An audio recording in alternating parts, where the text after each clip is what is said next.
அம்பேத்கர், காமராஜர், பெரியாரை படியுங்கள் என மாணவர்களுக்கு உரைத்த விஜய் தற்போது பெரியார் சிலைக்கு மரியாதை செலுத்தியிருக்கிறார். அரசியல் களத்தில் மௌனமாக காய் நகர்த்தும் விஜய் யார் யாருக்கு சவாலாய் இருக்கப் போகிறார்? எந்த கட்சியின் வாக்கு வங்கியை சிதைக்கப் போகிறார்? எத்தகைய கூட்டணியை விரும்புகிறார் என ஏராளமான கேள்விகள் எழுகின்றன.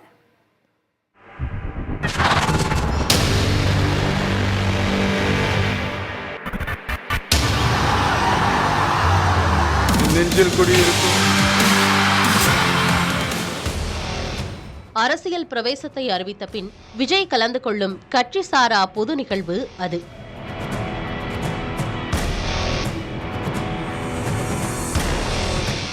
பெரியார் திடலுக்கு பின் கை நிறைய ரோஜா மலர்களை தூவி கரம் கூப்பி பெரியாரை வணங்குகிறார் அவர்.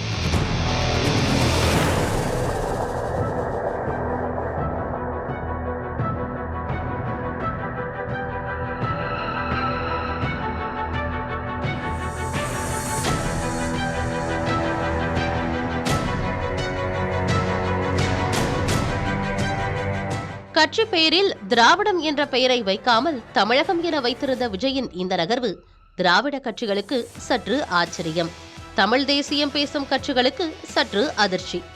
என்றாலும் பெரியாரை விஜய் கையில் எடுப்பது இது முதன்முறையல்ல. கடந்த ஆண்டு 10 மற்றும் 12ஆம் வகுப்பு தேர்வில் முதல் மதிப்பெண் பெற்ற மாணவ மாணவியருக்கு தொகுதி வாரியாக கல்வி விருதுகளை வழங்கினார் விஜய்.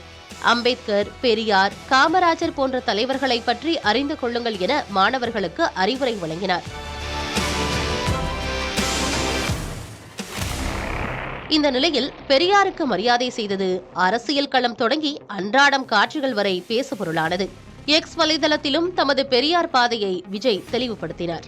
தந்தை பெரியார் காட்டிய சமத்துவம், சம உரிமை, சமூக நீதி பாதையில் பயணிப்போம் என தொண்டர்களை உறுதியேற்க சொன்னார். பெரியார் குறித்த விஜயின் கருத்துகள், செயல்கள் அவருடன் கூட்டணி என முதலில் பேசி வந்த நாம் தமிழர் கட்சிக்கு சற்று அதிர்ச்சிதான். தமிழக வெற்றிக் கழக மாநாட்டில் கலந்து கொள்ளப் போவதாக தெரிவித்தார் சீமான்.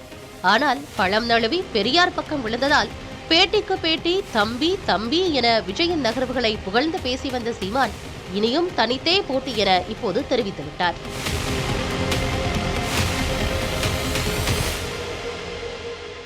கூட்டத்தோடு நிற்கிறவனுக்கு துணிவு தேவையில்லை, தனிச்சு நிற்கிறவனுக்கு தான் துணிவு தேவை. நாங்கள் இங்கே இருக்கிற அரசியல் தலைவர்களை பார்த்து அரசியல் செய்ய வந்தால் நீங்கள் பேசுறது சரி.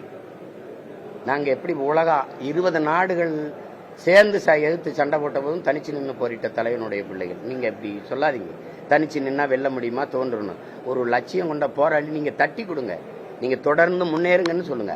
உங்கள் தொண்டர்கள் தோன்றுவாங்களா, ஐயோ இதாயிருவீங்களா, மருத்துவர் மாதிரி பேசுங்க. அடுத்த நொடி சாக போறனோட ஒன்னா அது பொழைச்சிக்கிருவீங்கன்னு சொல்றாங்கல்ல, அந்த மாதிரி சொல்லுங்க. நீங்க ஏன் நானே அதை பத்தி கவலைப்படல, என் பிள்ளைகளே கவலைப்படல, நீங்க ஐயோ என்ன ஆகும்னு ஒண்ணு வர்றது. கூட்டணி இல்லாம எத்தனை நாளைக்கு இப்படி தனிச்சு நினைச்சு போராடுவீங்க, உங்க தொண்டர்களாம் சுதந்திர மாட்டாங்களாங்கிறது.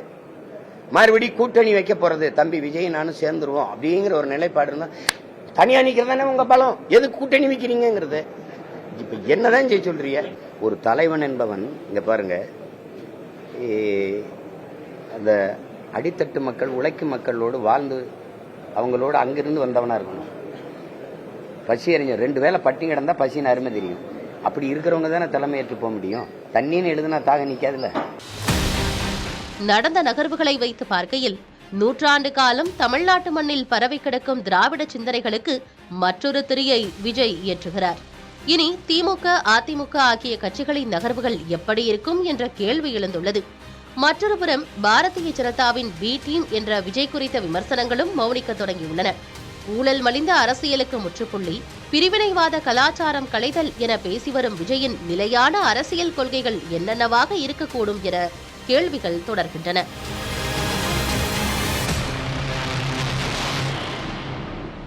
திராவிட கொள்கைகளை சுமந்துதான் அவர் வருகிறார். திராவிட கொள்கைகளை நிராகரித்து விட்டோ அல்லது திராவிட கொள்கைகளை புறக்கணித்து விட்டோ ஒரு புதிய கொள்கையை நான் கொண்டு வரேன் அப்படின்லாம் பேசல. ஏன்னா ஒரு புதிய கொள்கையை நீங்கள் கொண்டு வந்து தமிழ்நாடு போன்ற ஒரு மாநிலத்தில் இங்கே திராவிட கொள்கை வேரூன்றி இருக்கிறது. திராவிட கொள்கைனால மக்களுடைய வாழ்க்கை முறை அப்படின்றது மாறி இருக்கு, அவங்களுடைய வாழ்க்கை என்பது உயர்ந்து இருக்கிறது.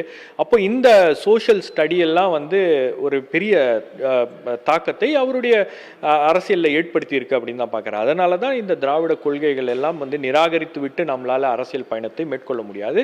ஆகவே இந்த திராவிட கொள்கைகளை தாங்கி தான் வந்து நாம் அரசியல் செய்ய வேண்டும். அதனுடைய ஒரு வெளிப்பாடு தான் அவர் வந்து முதல் மரியாதையாக அவர் அரசியல் கட்சி தொடங்கி அவர் ஒரு தலைவராக அறிவித்துவிட்டு முதல் மரியாதை வந்து பெரியாருக்கு தான் வந்து அவர் வெளியே வந்து செலுத்தி இருக்கிறார் அப்படின்னும் போது உண்மையிலேயே அது ஒரு பெரிய மெசேஜ் தான் அது.